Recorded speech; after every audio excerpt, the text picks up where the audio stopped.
Halo. Hello, unaongea na huduma wateja, karibu kutusaidia. Kwa huduma kwa wateja ya Voda ya Airtel. Unaongea na Voda? Naambie ni huduma kwa wateja. Tusaidie nini tafadhali? Tuko tayari kwa ajili ya kukuhudumia. Shida yako ni nini? Mimi bwana sina shida kingine. Yaani mimi nipo fulu kumzuka yani. Kusema kweli Voda ina vitu vizuri.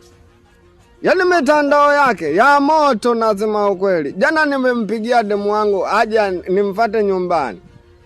Kusema ukweli, yule demu alikuwa ananichuna kahela.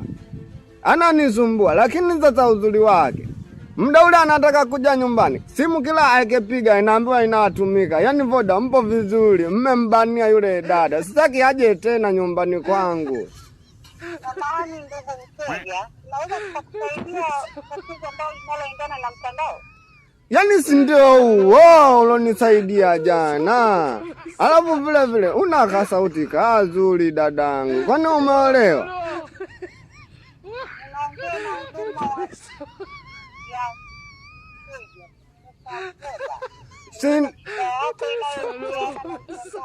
Jamani, mimi nakupenda tu, ndio shida zenyewe ni hizo. Kwani shida zingine tusizungumze kwenye simu.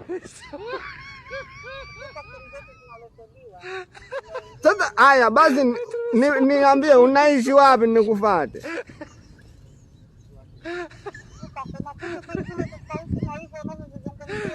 Yaani hapa mimi kila kitu nimekamilika. Tatizo mahusiano tu.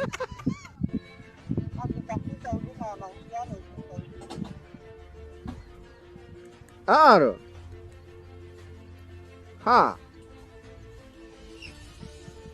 We huduma kwa wateja we.